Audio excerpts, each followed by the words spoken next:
Algebra 1, welcome back, you guys. This is assignment number 5 or lesson number 5 for my class, or if you're watching the internet, hello. Okay, so last lesson, we just kind of did some simple one-step, maybe sometimes two-step equations, solving equations. And this is now part 2. Last time I made you guys do some sort of description so that you guys can see what the first steps is. And for this video, we're just going to go just a little bit more, just a little bit more steps. You'll see a little bit more X's and P's and solving for that and all that technique. So I'm just going to teach from numbers 1 through 8 over here. And I might jump into a couple of the classwork homework problems. Yeah, why not? Why not? Okay, let's start with number 1. Solve each equation. You may use a calculator, especially if you're not too strong with the integers like this. Really, you should try to. There's more than one step, and I know some of you guys are coming from middle school, have taken pre-algebra or a similar course like that. But I want to recommend on each side, combine like terms first. So that's my recommendation. And what I mean by on each side is that, just like from the last lesson, again, this is not needed to make that barrier, but especially if you're a visual learner, and you can see that there's a left side and there's a right side from that barrier. And so on the left side, 25, you really cannot do too much. So I'm just going to cover that one up. Over here, we have some like terms, and the like terms that we're going to underline or circle is the 15 and negative 10. So not just a 10, but a minus 10, negative 10. Okay. So on the side somewhere, you guys could do that. 15 minus 10 is equal to 5. Okay. So 15 minus 10, bam, bam. So this is going to be 5, and I'm just going to drop down the minus 10p. Okay, 15 minus 10, that comes the 5, drop the negative 10p. And then the 25 is still over here. All right, then you can start describing, if you really want to, what number times negative 10 plus 5 is equal to 25. Notice that this is a positive 5 here. I just kind of want to put it somewhere, right over here. Okay, so this is a positive 5 or a plus 5. And what I had said in the summary from the last video was, in order to solve for x or solve for the variable, you kind of want to work from the outside in.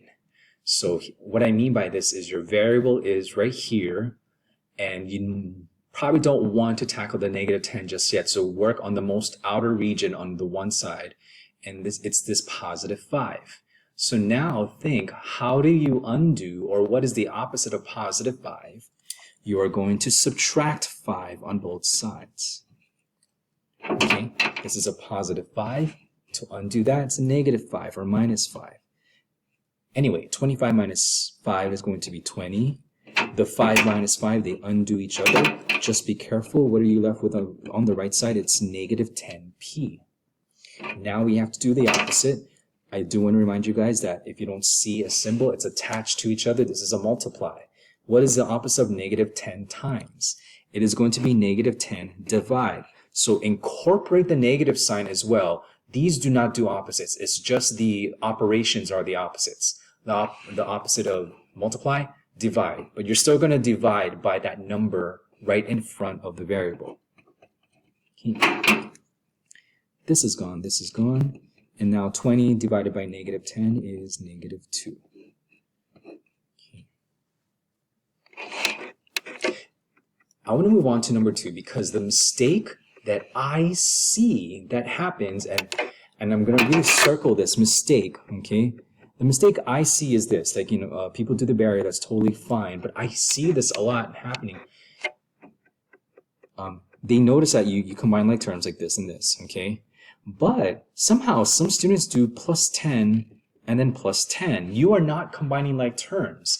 I think what you're trying to do is maybe, it would have been okay if you did plus 10 over here on the left side, but you're not balancing the equation properly because you're still adding 10 on the same side. You're making this right side a little bit heavier than what it's supposed to be.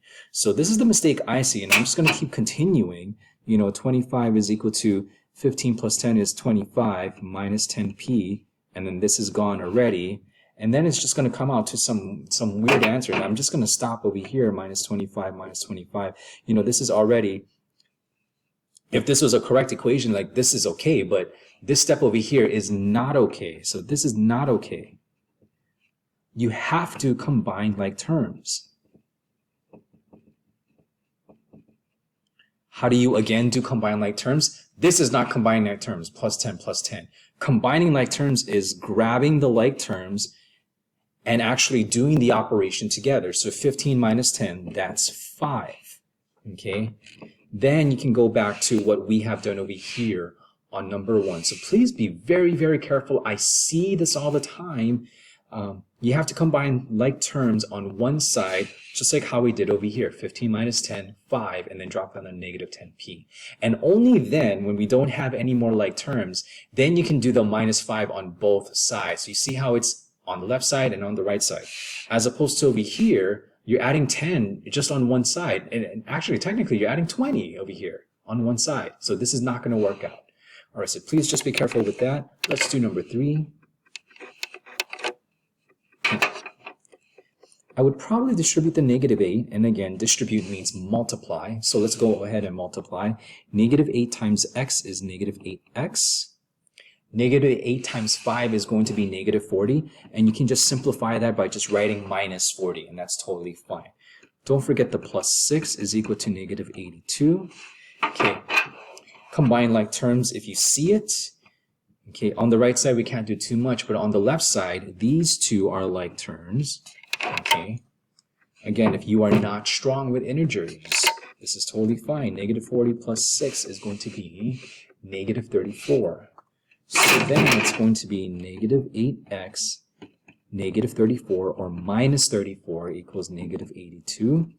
These two cannot combine anymore because one is an x and one is just a pure number. So now let's work from the outside in. Okay, this is way too close to the x. This is a little bit outer. This is minus 34. What is the opposite of minus 34? We're going to add 34 on both sides. This is going to be gone. Negative 8x is equal to, and now you can tell a little bit, even though I've been teaching math for a while, that I too am not strong with integers. So, but you know what? That's why we got this calculator. That's why negative 48. Okay. All right, now this is a times right over here. So I hope that you say that we're going to divide both sides, not just a normal 8. You got to incorporate the whole thing from what you see by the x. So negative 8. It's just that the opposite is the divide. X is equal to, be careful, positive 6, negative, divide by negative, positive 6. Okay. You can always check your work.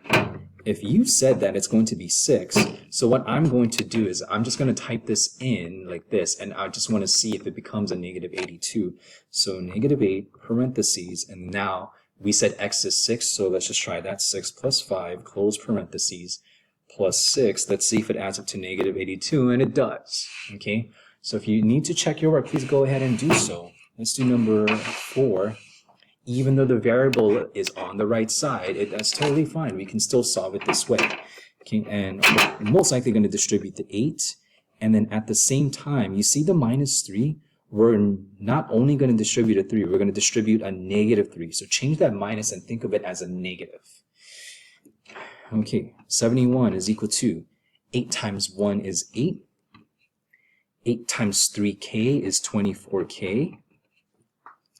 Negative 3 times 3 is negative 9, so we'll just write that as a minus 9. Be careful with this one. Negative 3 times negative 4k is positive 12k.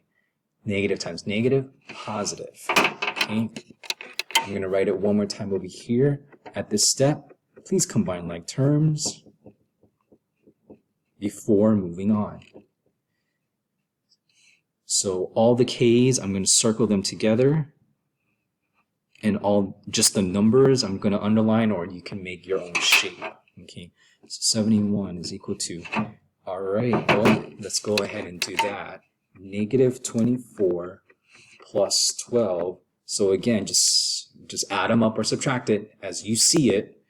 So this is going to be negative 12, but don't forget to write negative 12k. Negative 12k. All right. Then we have the 8 minus 9. For some of you guys, you already know it's negative 1. Okay. So that's negative 1.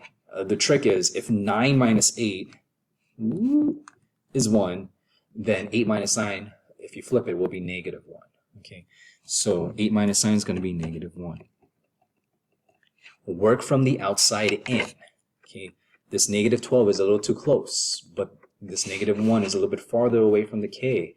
What is the opposite of negative 1 or minus 1? You're going to add 1 on both sides. Bam, this is gone. Okay, 72 is equal to negative 12k. Remember, this is a times. We're going to divide both sides by that full negative 12, whatever you see in front of the k. 72 divided by negative 12 is going to be k is equal to negative 6. It is okay to leave the k over here on the right side, and I prefer you guys write it like this.